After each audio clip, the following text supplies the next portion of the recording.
FIRE, financial independence, retire early. Live frugally below your means, yes.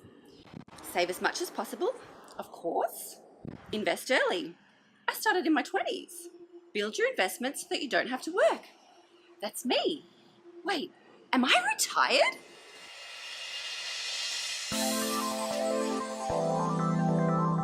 About 6 years ago, I stumbled across a new blog. If you know anything about the FIRE movement, you'll know which blog I'm talking about. Mr. Money Mustache is considered the unofficial leader of the FIRE movement. While I'm pretty sure the owner, Pete Adonay, wasn't the first person to retire early, he was the person that was responsible for bringing it into the mainstream. He brought attention to something that most people didn't even consider before. He gave people the idea that people can retire at whatever age they wanted as long as they had the means to do so. He did it at 30, which is super inspiring. Mostly when you think about retirement, you think about working up until a government set retirement age.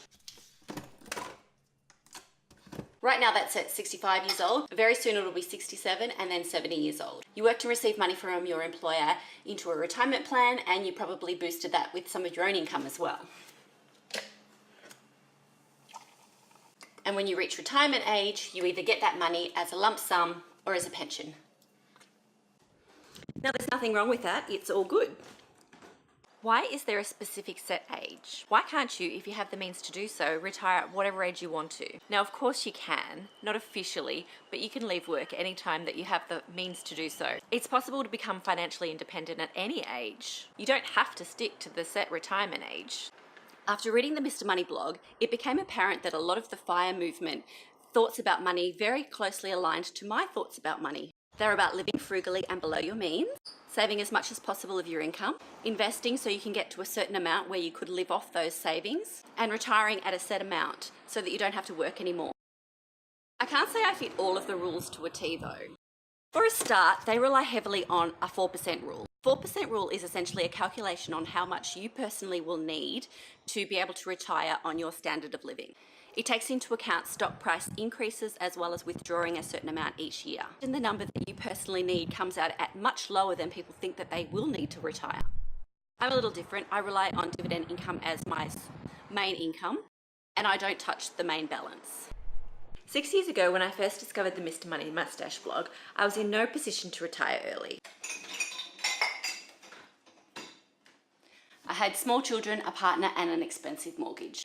I lived in Sydney, an absurdly expensive city, and was doing everything you're supposed to do. House in the suburbs, family, all the rest. Cookie cutter life. Fast forward to last year. A lot happened. My cookie cutter life crumbled, but because I had invested early, thank you past Tracy, I had an investment portfolio. I was able to move somewhere cheaper, and here we are. Kids are happy, I'm happy, and I think my ex is even happier. Anyway, I switched up my portfolio into a dividend investing one, and my dividends are my main source of income now, although I do still get some income from books that I've written previously and a bit of business income as well. So under the FIRE rules, I'm essentially retired. Their definition of early retirement is just that you don't have to work if you have the means and option to do so. It doesn't mean that you never work, it's just that you have the option not to if you don't want to. In fact, because you retire early in your 30s, 40s or 50s, you are still young enough to do whatever you want to do. That might be something that produces more income, or it might be traveling, or it might be whatever. It's not about giving up work unless you want to, and it's not about sitting on the couch watching Netflix for the rest of your life, unless you want to. It's about having the most valuable commodity of all, choice.